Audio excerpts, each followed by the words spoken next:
Yeah, sure.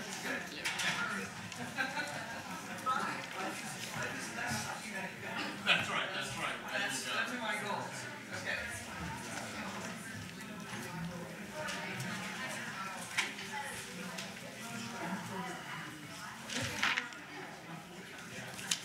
All right.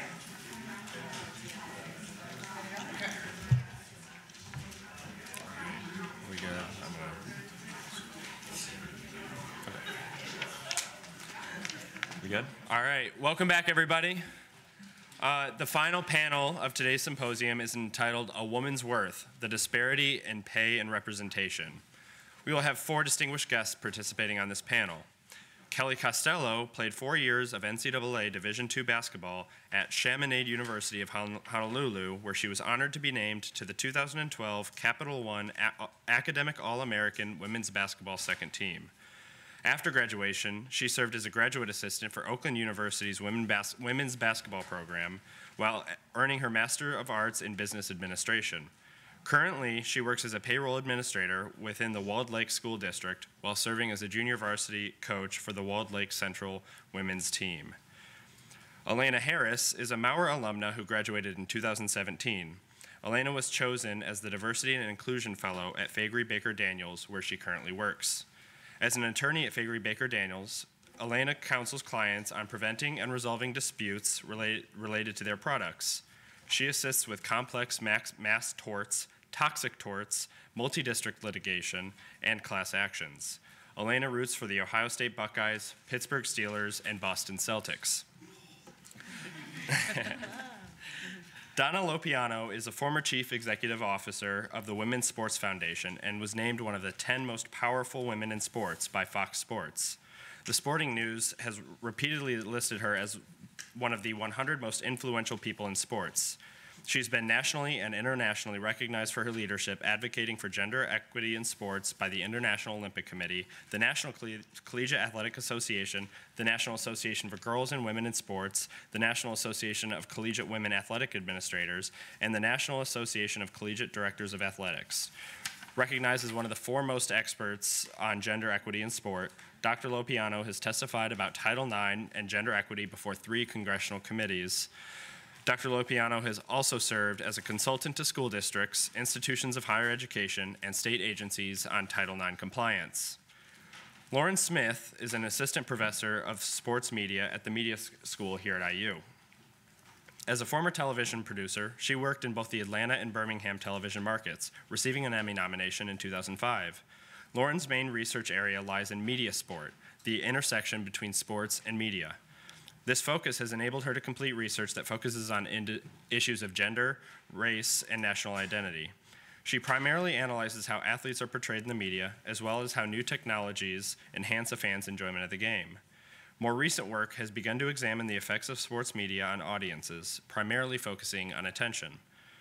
She is currently the chair of the International Association of Communication in Sport and the research co-chair for the Sport Communication Interest Group of AEJMC.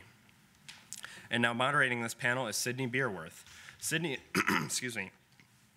Sydney is a third-year law student at Indiana University Maurer School of Law. Prior to law school, Sydney played for Michigan State University women's ice hockey team. At IU, Sydney serves as an articles editor at the Indiana Journal of Law and Social Equality. Last summer, Sydney clerked for the Honorable William Bain and Michael F. Feeney in Colorado Springs, Colorado. Sydney roots for the Michigan State Spartans, the Red Wings, the Tigers, the Lions, and the Pistons. Our panel will speak for about 45 minutes, followed by 15 minutes for audience questions. And without further ado, I'll pass the ball to Sydney.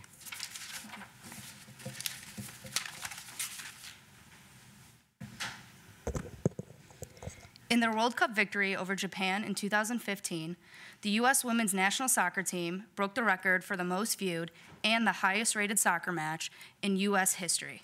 They were given $2 million for their win, while the men's team was given $8 million for their loss in the round of 16 the year before. Furthermore, the women's team was projected to net $5 million in ticket sales for the following year, while the men's team was projected to lose $1 million, yet the women's team was making a third of what the men's team was. But the pay disparity is just one of the many inequalities that demonstrates an unwillingness of sports organizations to invest in their incredible female athletes. Last year, the U.S. women's national hockey team boycotted the World Junior Championships over inequalities in their travel expenses, hotel accommodations, meals, staffing, marketing and advertising, and youth development programs for young girls. So while many argue that female athletes do not generate enough revenue to get paid a fair wage, it's important to note that with the consistent underfunding, lack of marketing, and the reluctance to provide sufficient resources to female athletes, they aren't given the same chance to generate that revenue. Today, the Maurer School of Law and our amazing panelists are here to facilitate a discussion on the issue of the pay disparity in female sports and to give these female athletes who experience these problems every day the recognition they deserve.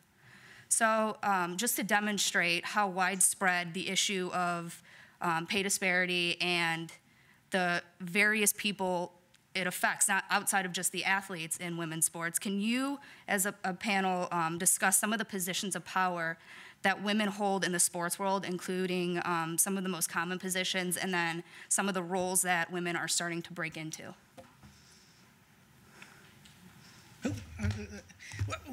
Women are consistently underrepresented in any power position at any level in sport. You can count them on one or two hands. I'll give you an example. I explained before that my world is intercollegiate athletics, but I also look at Olympic sports, professional sports. In the world of intercollegiate athletics, only 14% of all athletic directors are female. And the lower the competitive division, the higher the salary. You'll see a greater percentage of men up here, lower percentage of women, and a higher percentage of women at the bottom. And that goes not only for positions of power like AD, but for every senior level position in an organization. And let me just set the scene here. In the 4 cultural institutions that have been previously all male in our society: religion, military, sport, politics, it's been a slog to turn 100% male entities into anything that resembles equal representation of women. Because of this, we hire people who look like us, who we feel comfortable with. We practice homologous reproduction, and that's what that is. Hiring, if I'm a white male, I reproduce the power system for white, in favor of white males. And so we are facing a 100-year wait to overcome. When I say wait, I mean W-E-I-G-H-T, right? To do that lift and to expect that it's going to occur in a very short period of time is not going to happen. People don't realize that it took 8 tries for the NFL to stick as a business property. It took 30 years for the NBA as a men's property to average over 10,000 average fans per game. It takes time, and for you to judge, or for us to judge the WNBA or the National Women's Soccer League or the new women's hockey or softball leagues by the existing men's standard is not correct. We've got to put everything in perspective. That doesn't that doesn't mean we have to be patient, or that we can't recognize the effect of historical discrimination and overcome it, but that's the scene. So some of the titles that you see women holding in power positions are right now, they're including positions like executive vice president, co-owner, president, commissioner of the Big East is a woman right now. And so when you do a quick surface look at all of this, you see, oh, there's women in power positions. But when you look deeper at the numbers, as of 2018, only the average age of these women in power positions was 53. These women in power positions had 1, if not multiple, advanced degrees. And when you look at the NCAA, at least across the 450 Division I schools, less than 10% have women in power positions. So at the surface, it looks like great. You know, we see equity, we see women coming into these positions, but it's not really there once you start really digging into the numbers. And it's slow progress. So I know this kind of sounds like a ridiculous question, But why is it so important that women in sports are paid fairly? What kind of problems are they currently experiencing that maybe we don't realize are attributed to the pay disparity, and could thus be solved by proper payment and funding? Well, one thing that I can point out as we observe women's basketball as comparison to men's basketball. So right now, the WNBA, for a veteran salary, you're looking at around $115,000 for a season, which pales in comparison to some of the larger contracts of athletes like LeBron James or Kevin Durant. So the result of that has been that a lot of these women are participating overseas in the off season. So the toll that it takes on your body to try to play a regular season, or to play a regular season and then to go overseas and to have to play in order to be compensated. So something that recently happened, Diana Taurasi was paid by China to not play her regular season in the WNBA, which resulted in her making a lot more money than she would have paid. But the result of that is that her teammates were likely paid less because revenue goes down, attendance goes down, team morale goes down, and so it pits women against each other to say, should I take these other opportunities and potentially, play overseas, or, should I stand by my teammates and attempt to increase our pay that way? So that's one thing I've noticed. And have you seen women have to get separate jobs outside of just sports? Yeah. And I guess that takes away, because being a professional athlete is a full-time job. They're expected to play at their level and train at their level the way that any male athlete would, yet they're not able to sustain their lives at that level, like training every day and spending that much time, because they have to go elsewhere and get that work. And so I guess a follow-up to that is, do you think that sponsorships and endorsements have become almost a necessity? What you see male athletes also needing sponsorships and endorsements, but is that a necessity for female athletes? Yeah, I would certainly say so. I think that when you look at certain athletes who have advocated for gender pay equality, like Serena Williams, this is something that she talks about all the time, as far as, what monies are allocated when you're winning championships, and, the responsibility essentially to find those other opportunities in order to sustain yourself. And that does put a lot of pressure on female athletes. And I think when you look at the intersectionality of issues and the potential opportunity to have those types of endorsement deals, when you look at the WNBA, for instance, it has a large LGBTQ contingency. So it's what opportunities are being created for women in that space to actually go out and find additional opportunities to generate revenue when they aren't being paid equally in comparison to their male counterparts. You can also say that sponsorships are a necessity, but if you look at the pool of sponsorships across athletics, 99 I think percent of it, or 90%, goes towards male athletics. So things that drive prize purses, things that drive salaries, sponsorships in that respect, less than 10% is going to women. So while you're saying, yes, it's necessary for you to have these sponsorships, to have something, to get paid, to make money, but you only get less than 10% of the pool available to do that, it makes it even harder. Yeah, I think we need to step back a little bit, because I think we have to separate out discriminatory practices from genuine marketplace differences. And I think the third factor coming into play is access to TV media money, which is the driving revenue source of all professional sports, in particular. When it comes to discrimination, whenever you have a 501c3 funded support of professional sports or collegiate athletics, 501c3, in the collegiate world, Title IX protects women by saying you've got to give equal opportunity to women. You can't practice gender equity. But that is the surface picture. You can count female athletes, and because it's sex-separate sport, you can see you can't get away with it, right? Because you can actually count them. But when it comes to hiring into positions, we see discriminatory practices like, I'm going to look for the cheapest, weakest woman if I have to hire a woman or somebody's keeping an eye on me. Or I'm going to make a paper hire as opposed to what I do for men's positions, which is to go out into the marketplace and compete for the best qualified and best paid women. We're not willing to do that for women. So examples like this are examples of discrimination. And when you realize that the new women's leagues, with the exception of the NBA, when you look at, a good example is National Women's Soccer League, right? Both the MLS, the men's league, and the women's league were started with 501c3 money, with soccer foundation money, put something like 10 or 11 million into the start of MLS.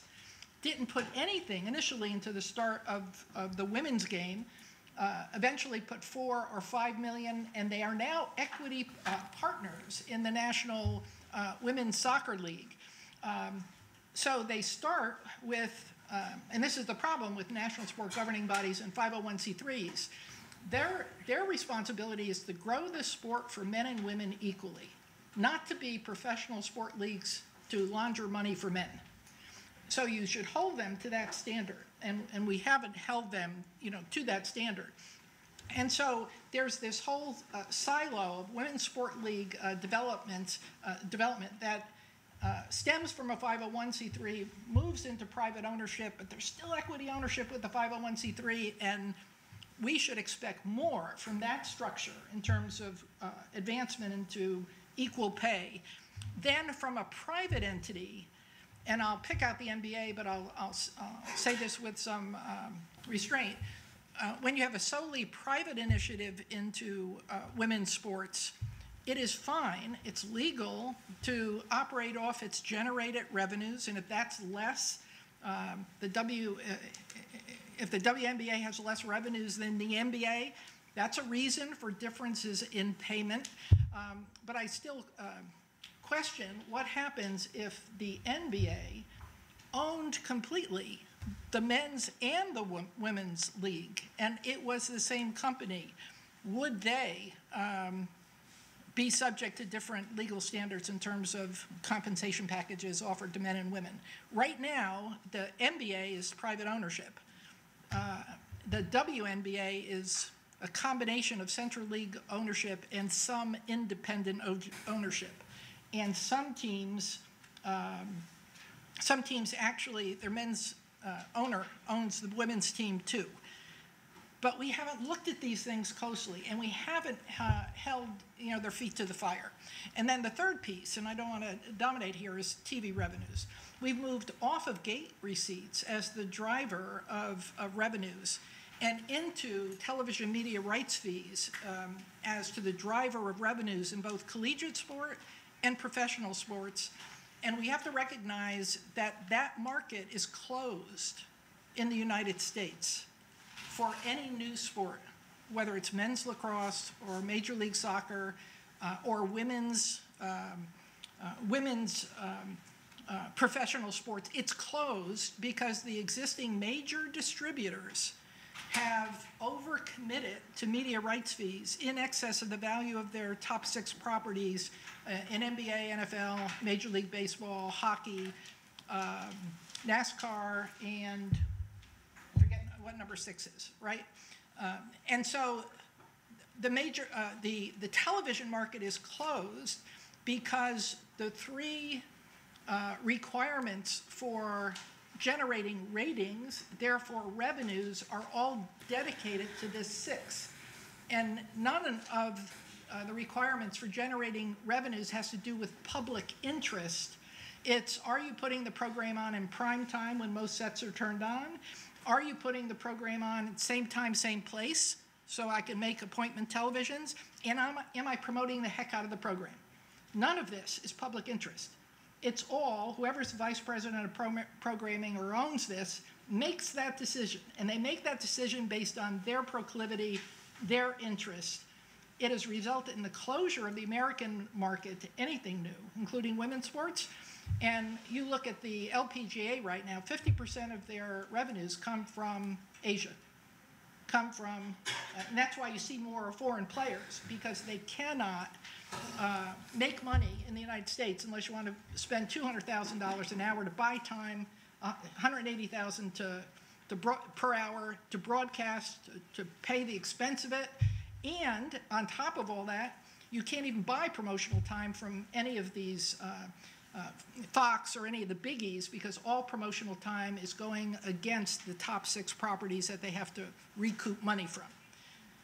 So I just want you to make sure you understand this environment as slowing down the compensation picture. Discriminatory, closed TV market,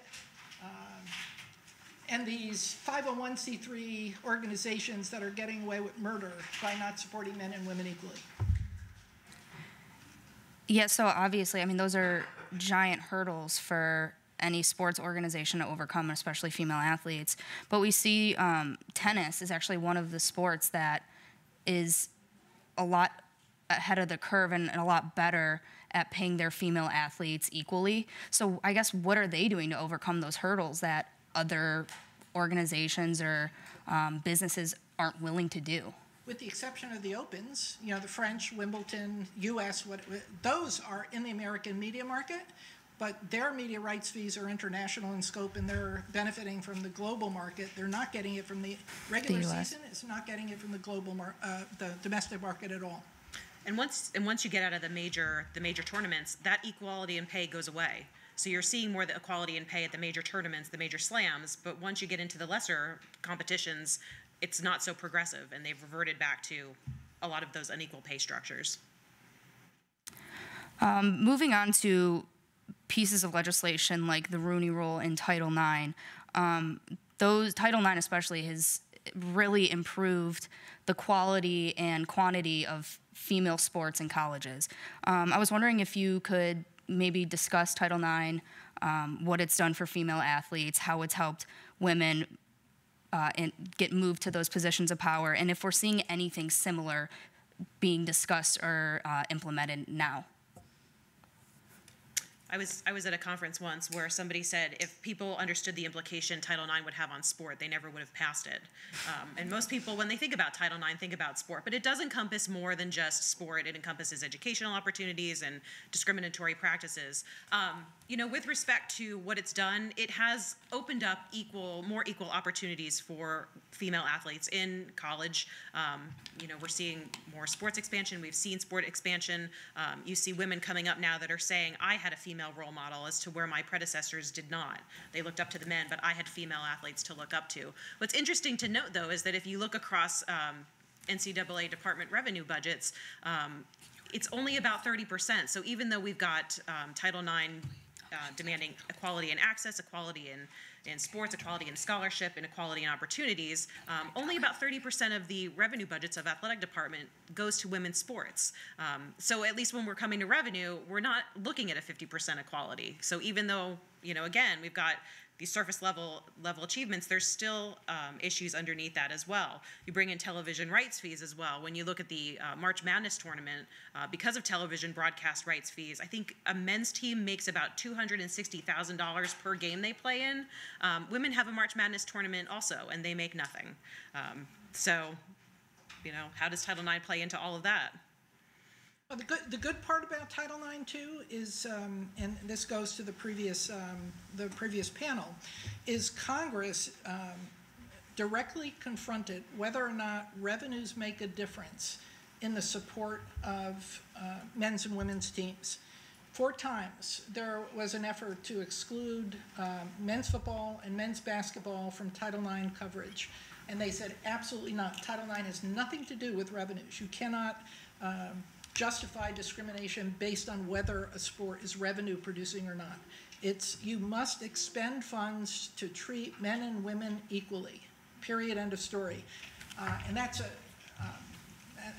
in terms of the antitrust context, the implications of that are if something comes down from football, basketball plaintiffs getting more money via the courts, the schools are still going to be obligated under Title IX for an equal proportion of female athletes to benefit from that. And that's a huge protection. And you're absolutely right. You're absolutely right that if anybody thought it was going to look like this, it never would have passed, probably. I think from my own experiences, Yeah, we can hear you. I think from my own experiences, coming from a smaller Division II school, there were a lot of differences between the men's basketball side and the women's basketball side. So there were a lot of Title IX issues that played into what our program and our budgetary issues had to deal with. The Maui Invitational was huge for our program, but presented a lot of issues in terms of handling our Title IX budget. And our program specifically, I can speak to, had a lot of restrictions where we, as women's teams, our university was 60% female and 40% male. We had to cover and have a Title IX coordinator for those purposes. And coming from a women's program, we're small, again, school, there were a lot of issues that we had. That smaller gym had worse gym time where the men brought in all of the funding. And you see those in smaller grassroots and smaller universities that maybe bigger universities don't necessarily always have to deal with. They have a bigger program. And you see that even in a high school now, coming from a smaller high school setting where Title IX is still not really in the high school sense, and that women's sports are kind of pushed off to the side. It's okay that the girls' programs take a worse gym time, or that they don't get that upgrade in the uniform. And so you continue to see that where women's sports are not really pushed to the forefront, and that there's not that push for students to get involved or for there to be a lot of participation in the student body to come watch women's sports, even now. So you still see that Title IX push where you want to see more activity and more equal rights, even in the smaller universities and smaller schools in the high school setting. So to kind of follow that up, Kelly, do you think this starts with the school and is less an issue of money, and it really starts with the school kind of advertising and marketing their women's programs more? Or do you think this truly is a money issue? I think it does have to be a leadership issue. It's administration. I think it comes down from really prioritizing what you want to prioritize as an athletics program. And it is partially a budgetary issue. I know EMU just recently had to go through budgetary cuts, and they decided that they were going to cut women's softball, but had to bring it back on because of Title IX issues. So I think it's twofold. I think one, it has to be a administration issue where they're prioritizing women's athletics, but also taking into consideration financial restrictions. But coming from a player that's been in that situation where women's athletics were not put into the forefront, you can feel and see the difference. And when you're in that situation, it's evident that your athletic abilities and the time and commitment that you put into your sport is not prioritized from the administration. And you can see and feel that. And it's not a great feeling. So. It's everybody should know, it's been 47 years since the passage of Title IX. When you look at participation numbers alone at the high school level, despite the fact that 49% of all students are female in high schools, women at the high school level get 42% of all participation opportunities. The college level, 56% of all the college population are female. They get 43% of all college athletic opportunities. And whether you look at scholarships or recruiting budgets or equal treatment of men and women. Women are still behind the 8 ball. We are not close to equity. Even if you look at participation additions, the addition of teams in the last 10 years, more opportunities have been added for men in the past 10 years than have been added for women, despite the fact that women are underrepresented. And it has not been a zero-sum game. As women have been given opportunities to play, men have not lost those opportunities. In 1972, when Title IX passed, there were 3.67 million men playing high school sports. That figure today is 4.6. That has continued to increase. Women at the high school level aren't even getting the number of opportunities that men had in 1972. And if you ask the reason, how come, why isn't Title IX being enforced, it's because the Office of Civil Rights doesn't have the budget to do it. It is not enforcing Title IX. Institutions know that, and they figure, guess what? I'm going to self-insure. I'm not going to do anything until the court tells me to do it, and I don't think there are going to be any, lawsuits. I testify in Title IX lawsuits, I'm batting 1,000. 1,000. Because it's so evident. And women's teams will not sue unless they feel like, Kelly, I'm being discriminated against, and they've dropped her sport. So all the Title IX cases are women have nothing to lose. They dropped my sport already. I'm going to sue. Or dad and mom say, I'm going to let you sue. And I think if you look too at the overwhelming public, right, public opinion figures into this too. And so if you've got universities not enforcing Title IX, you can look at a general survey of how people feel with respect to women's sports. I saw it last night. One of the local sports writers said, "Don't worry, Indiana fans. Basketball may be down, but women's swimming just won a Big Ten title. Women's softball is off to their best start ever. They're looking to break more records on the road. You had the NIT, WNIT banner last year, and the prevailing responses to that were, don't care, yawn, go away, no one cares, it's not basketball, it's not important. So, if a university knows legally they're not going to be enforced, they know that their general public isn't going to all of a sudden come forward and say, hey, by the way, are you keeping up with women's sports? Are you doing what you're supposed to? When that's the general prevailing reaction to women's sports. Well, but there's some cheating going on in terms of that representation of public perception. What gets on television is not the result of a survey of public interest. It is research shows that it's the preference of the vice president for programming or the sports editor that determines what gets in the newspaper. And when you look at the AP surveys of the composition of sports editors, for instance, in print, you're looking at 90% male sports editors who, if they grow up as Cubs fans or Indiana fans, that's what they're going to put on in the newspapers. So you're fighting this homologous reproduction every step of the way because you're not opening decision-making positions to women or to Renaissance men who are going to think about developing markets. I forgot to tell you when I was talking about WNBA that David Stern should be given, the former commissioner of the NBA, should be given a heck of a lot of credit because he said, I don't expect the WNBA to be profit-making for 10 to 20 years. This is an investment in NBA owning basketball worldwide. And we want to own it for men, and we want to own it for women. We're investing in it now. We know how long it took for the NBA to stick. I'm giving women the same opportunity. So I've always said that the WNBA will die over David Stern's, dead body. Kudos to Stern.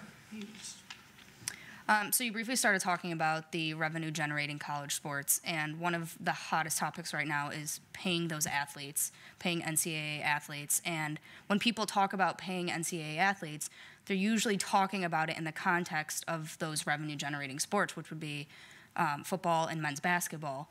But I don't think people are necessarily really thinking about the implications it would have on female athletes. So I have my own opinions on this, but I wanted to hear what you all thought would be the implications paying NCAA revenue-generating athletes, how that would affect Title IX, and if Title IX could even survive under that payment structure.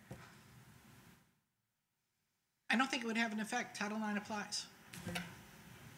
Does anybody disagree with that? Yeah.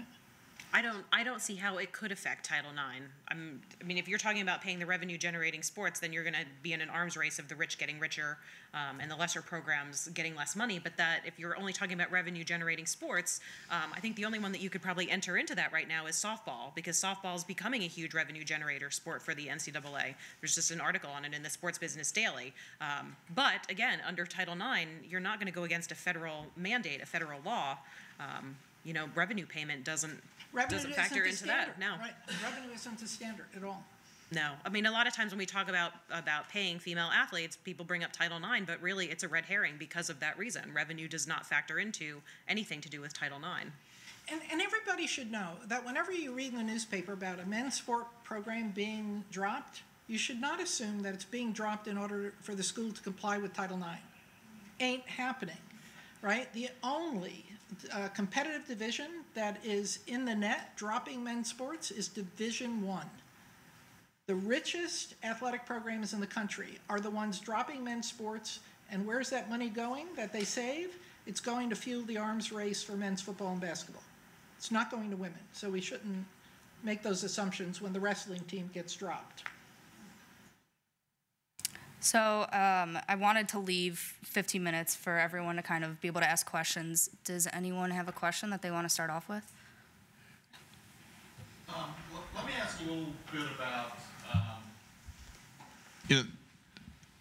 prior to Title IX, I may have the years slightly off here. The AIAW was responsible for women's athletics at the intercollegiate level. The NCAA came in what I've tended to characterize in class as a hostile takeover. The NCAA decided, some of you are too young to realize that the NCAA for a lot of its existence was a male-only operation. Until 1981. So, and that's when they started to add championships, and there was antitrust litigation that rolled out of that. But certainly one of the things was that there were far more, all those programs, or many of those programs, were run by women that were AIAW when they were separate programs, and the coaches were predominantly female. Once the NCAA got involved and that changed and you could make money coaching women's athletes, you found far more men coaches. It had nothing to do with the NCAA, right? When Title IX went into effect, it was 1995. It wasn't 72. The Congress argued between 72 and 74 as to whether or not revenue-producing sports would be excluded. Right. They decided no. But they also were arguing about whether there could be differences in treatment depending on the nature of a sport. And they directed the Office of Civil Rights to issue the regulations defining the implementation of the law on athletics before it went into effect, which was an accident of history because normally regulations defining the implementation of a law take 10, 20 years after the law is passed to come into effect. The courts disagree on X, Y, and Z. The government agency has to issue a dear colleague letter saying, oh, this is how to apply X, Y, and Z.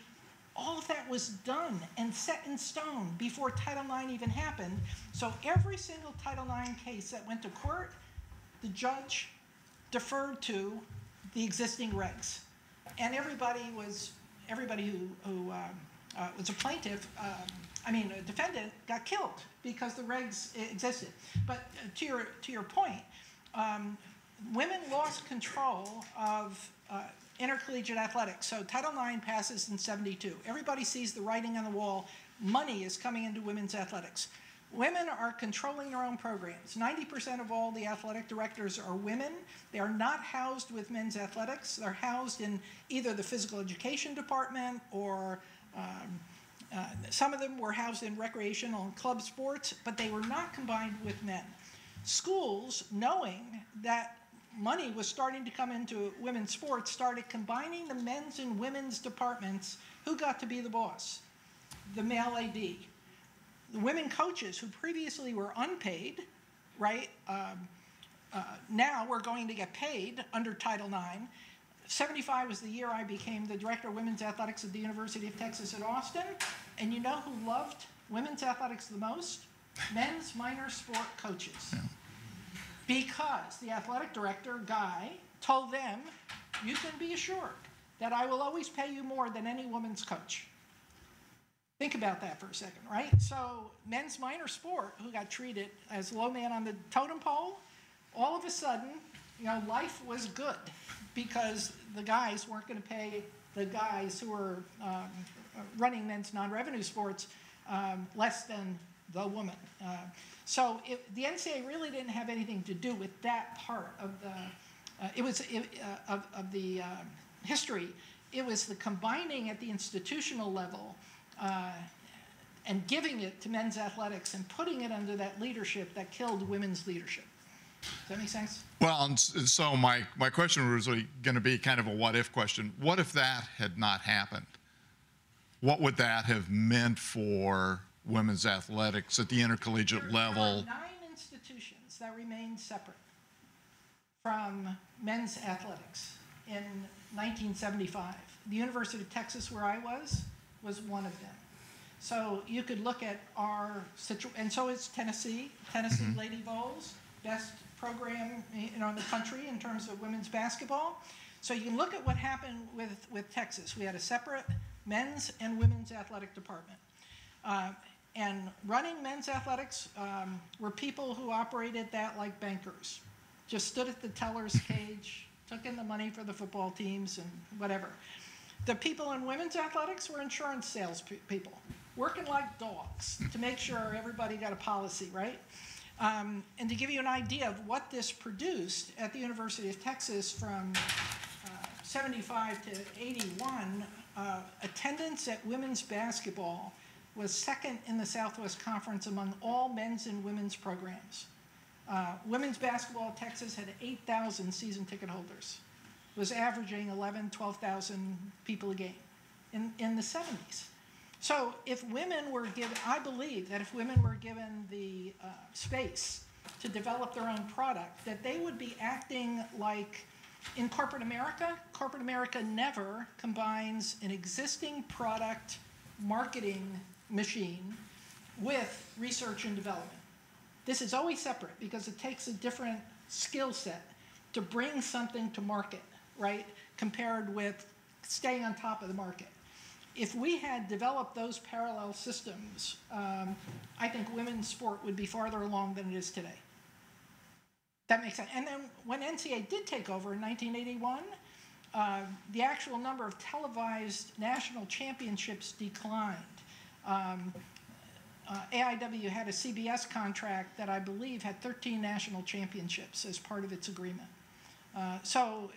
And committee membership within the NCAA has never risen above 33% women. So that whole system has not been favorable to women, I don't think. And so it might have been different in terms of where the broadcasting inventory, what you've talked about earlier, what is going to get attention rather than being a response to public interest in viewer. But it's never public interest. Yeah. We had every one of our women's basketball games on television because we thought, women's athletics thought it was important. Was it on ESPN? No. It was on a regional sport channel. But it was the most important thing we had to do. Television is, if it's not revenue producing, it's advertising. So it drove gate. It drove season ticket sales. And we were where men's sports was 20 years before men's sports. And if you played the same development game, you would have the same result. But when you put women under men, you always came second to football during football season, to men's basketball during the basketball season.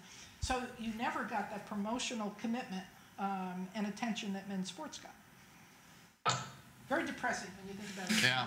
Well, we were right there at the cusp. And Any other questions? Okay. Do you want me to end it? Do you want me to? Oh, you want more? Excuse me.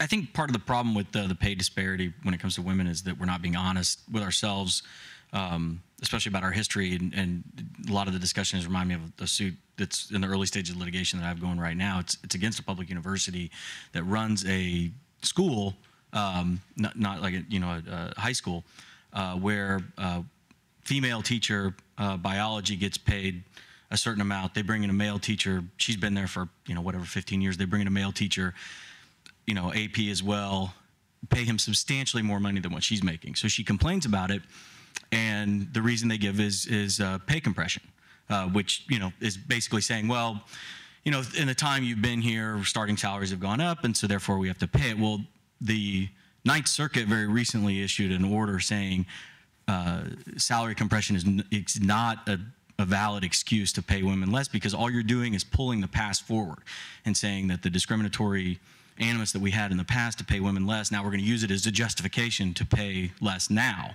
But it was that was the reason that was given to her. So the suit's under the Equal Pay Act. I don't know. Hopefully, in the best world, we'll end up in the 7s and get a favorable ruling that mirrors the 9s. But I don't know whether the 7s will buy into the argument or not. But the Ninth Circuit recently weighed in on it and said it's not valid. My experience in the marketplace as an athletic director is, if you go into the marketplace, even if you pay marketplace value that is more than what you had in the previous position, whatever, all ships rise after it, because that becomes the new standard. And it cuts across the entire intercollegiate athletics environment. It's a lot like what's happening in men's athletics. If you establish Saban's salary at $9 million, guess how long it takes for another 20 coaches to get to $9 million, a short period of time. But as soon as you play marketplace, everything goes up. Compression is a bunch of bull. Yeah. So you argue right. All right, for the sake of making sure we don't go over time, I'd like you all to join me in giving our panelists a round of applause for being here today. Thank you. And thank you, Kelly, for Skyping into us. Bye, Kelly. Bye. All right. I think this concludes our panels for today. So I'm not sure. Okay, Josh wants to say one quick thing, and I'm going to hand you off to him. Thank you. All right, so before we wrap up here, I just want to, on the behalf of the Indiana Journal of Law and Social Equality, thank everybody here for showing up to this symposium today. We'd also like to thank our co-sponsors, the American Constitution Society, the Student Bar Association, the Asian Pacific American Law Students Association, the Black Law Students Association, the Labor and Employment Law Society, the Sports and Entertainment Law Society, the Business Law Society, and the Center for Law, Society, and Culture for helping us put on this event. I also have to thank Kaylin, our editor-in-chief, Haley, our symposium editor, Jenna, the business editor, and Chelsea for helping put on this event. Without any of them, none of this would be possible. So thank you to everybody for their help.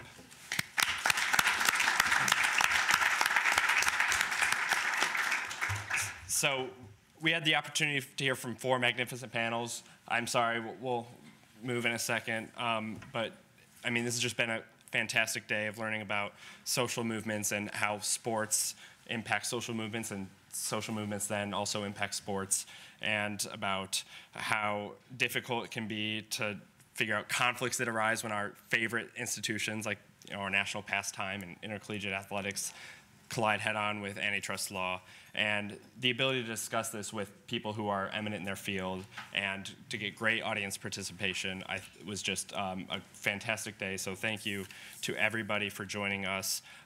The invited panelists and journal members will now head over to the University Club at the Indiana Memorial Union at this time. If you require ADA compliance accommodations, we'll have journal members shuttling folks over to the union at this time as well. To those of you leaving us, thank you so much for being here again, and safe travels getting home. Thanks. Good job, you guys. Nice meeting you. Thank you so much. Thanks so much for having us. Listen, I don't envy the whole communications field. What a- Yes. Yep. Yeah, it is. I mean, it's just same old sports for women. Yeah, I wish we had more time, because Yeah, when yeah, you were talking yeah. about broadcast rights, it's not my example, but one of my